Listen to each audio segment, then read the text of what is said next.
Just want to let you lot know that if you're watching this clip on the Fozcast YouTube channel, the full episode is now available to watch exclusively on Spotify, and it's free. Come on.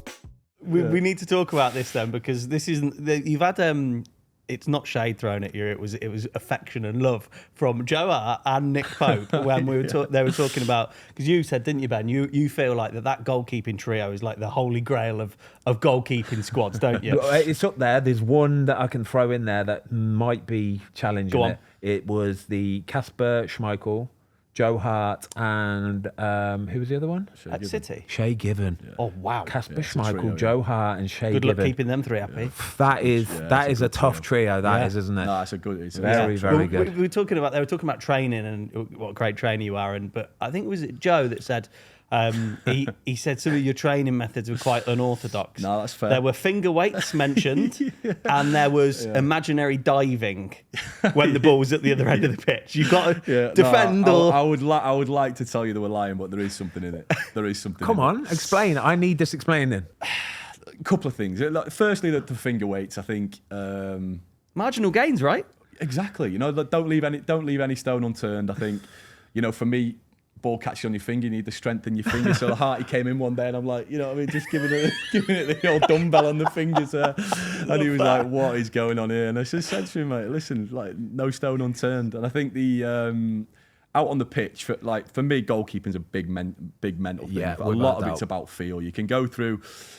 The warm-up for a goalkeeper is going through the motions. I think for me, the warm-up is the mental side of the game. It's a reactive position. It's a difficult position, and that's why you've got to have your head right. That's the biggest thing in goalkeeping. I don't know if you'll agree. Yeah, I totally agree. So for me, yes, we'd do all the training, but there would be a few things that I'd want to get through in my mind. So there's two imaginary ball scenarios. One is I'm imagining a shot from the edge of the box, top corner. I'm just diving after it. You know what I mean? Thinking I'm making the save. So where do you do this? Where? So I'd do it on a Friday. But then the manager would be going through shape. He'd be talking at the top end of the pitch. So all the lads would be half keeping an eye, and they'd see me at the bottom end, just diving into the top corner. Just go taking off. Just see all the shoulders going in the whole team and that catching eye.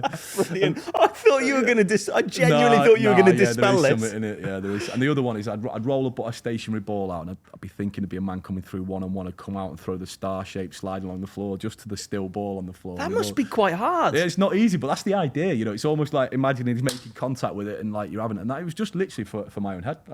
I keep it more under wraps here, if I'm totally honest, than I did there. But I go through plenty of different stuff. Do you know what? I'm with you a little bit. Don't get me wrong, I ain't doing it, but I understand it to a point, because I think it's almost like when you're playing golf, you have your practice golf swing. Yeah, it's kind of just a little bit like doing that. Even the 1v1s, like if somebody's coming through and you're like spreading, yeah. You would not believe that there's an actual proper technique to doing this, yeah? People think that you just sort of spread and put your hands out and hope for the best. No chance in hell. So one of the biggest things, like most natural human response, is to just look away or close your eyes, yeah? That's right. If you can actually keep your eyes open and look Chin at on it, chest, bang. genuinely Yeah. and then you might have just enough time to react and do something like that. Alisson does it now better than anybody I've ever seen, I promise you. Alisson in the Premier, he slides out and he does this half kind of slide out spread kind of, but he's in control of it. But the biggest thing about it is he keeps his eyes open. And honestly, people don't appreciate it. Maybe you should speak to Olivier Giroud. Did you see that last weekend? Oh, it was horrible, wasn't it? Yeah. Absolutely himself. Not in the face. Kept the ball out there, didn't he? He did keep the ball out. That's the main thing. He did do it, yeah. But no, there is a technique to it. The detail of, is it on his left foot or his right foot, which led you leading with, chin on chest. You say you get that little bit of reaction. Alisson does it very well, actually. He almost opens up the goal and then fills that space with a slide while still being sort of fluid with his movement. Is that something you would do then? So if you're watching a match of the day, or if you're watching the highlights on a Saturday or Sunday, whatever it is, are you watching every goalkeeping or every bit of goal that goes in and you think, could do that? Not to that degree. Yeah. I did a fair bit of that growing up, but I think as you sort of find your own rhythm, I try and add little bits in when I see it, but I'm not in that much detail, I have to say. I tend to be a bit more, I know really now what works for me and what sort of I find. So yes, if something like goalkeepers coming in, you try and take things off them that they might do slightly differently and add it in, but not looking at everyone else on the TV. How would you describe your goalkeeping style? Yeah, or just you as a goalie. What are you as a goalie? Do you know what I mean? If you had to ask to somebody who's played football for a long time, said, describe Tom Heaton as a goalie, what do you think they would say? Well, I would hope they would say. I hope they would say consistently delivers good performances, and every so often can do something that can win you a game. And if I'm honest, that has been the sort of principle of goalkeeping that I've tried to strive towards throughout my whole career. That is how I see goalkeeping. Yeah. Do what you should do it well. Every so often produce something that might win you the game. Just reliable, nice and reliable, isn't it, mate? Yeah. It's amazing how people overlook reliability. Isn't it funny how, like with goalkeepers, it's almost like you week to week. I think this kind of echoes your point. You don't want to talk about them. If you're not talking about them, they're doing it right. And then occasionally, when you are talking about them, it's that last minute save or the clearance or whatever it might be. Yeah. And I think it spreads through the team. That if you've got reliability and consistently, and you know, people talk about success, and then the one above success is sustained success. So if you want to do that, you need consistency and you need reliability, and that's for me how I've always seen it. I think people can overlook it actually. Yeah, but for me, that's been a real driver for deliver high performances consistently. And that's a good basis. Done much? We had, I'm sure you'll know him, Professor Steve Peters. Oh, was he in the England? Yeah, I did a bit of work with Steve. Yeah, of course you would have done. Yeah, is that something you've done a lot of over your career? But it's first impressions, I would say that you've probably bought into that significally. Fair. Yeah. Did a bit of NLP with Keith Mincher early doors. Yeah, good old Minch. Did Shout out quite Minch, early by the way. on. I had a similar sort of journey of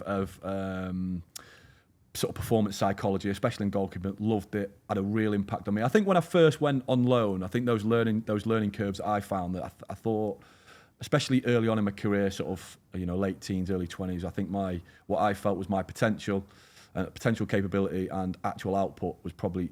There was a gap. Massive difference. And it wasn't technical ability, it wasn't tactical, it wasn't really physical. It could only put it down psychological. So it's finding that practicality of how to deliver a performance and consistent deliver a performance. So that's why I went down that route. Really like it still to this day. I'm really big on it. For me, it's the biggest part of goalkeeping.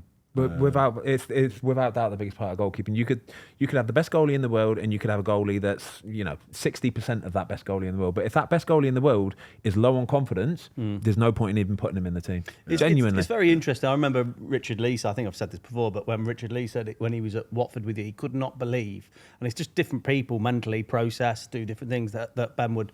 5 minutes before the game, he's having a cup of tea. Yeah. Just in the chair with a cup of tea and a biscuit, and he's like, that's how he does things. But I think that's something that, not necessarily just for football, but if you can get that grounding of understanding whether it's NLP or working with someone, it as you get older, it's not something you've got to actively do day to day, but it teaches you just to probably deal with different situations, doesn't it? And just mentally be resilient. And I think you sort of alluded to it there. I think a lot of it is self-awareness and understanding yourself and how you work and how to maximise what you bring, how to work with yourself. Popey, prime example.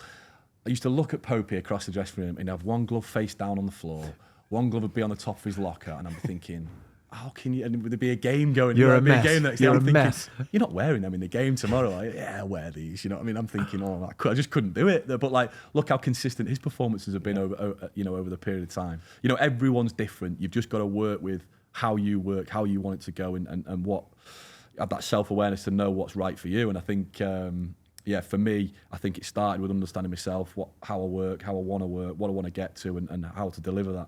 I think overthinking is one of the biggest problems for goalkeepers, probably footballers, probably people in general, to be perfectly honest with you, is overthinking stuff. And so when you're worrying about stuff that hasn't even happened yet, that for me is something that I've learned as I've got older to just go, don't even give it a second thought. Do you know what I mean? But then once you're doing it, just try and actually enjoy what you're doing. Do you know what I mean? Too many people, I see it now in football, there's so much stress written over everybody's face, isn't there? Yeah. It's like they're going to die at the end of this football match or during this football match. And it's not the way to live. It's not, honestly. If you can, if you're out on the training pitch, you don't have stress written on your face, do you? No, you're having a nice time. Thanks everybody for watching. We hope you enjoyed this clip of the Fozcast. If you would like to watch the full episode, it is now available exclusively on Spotify for free.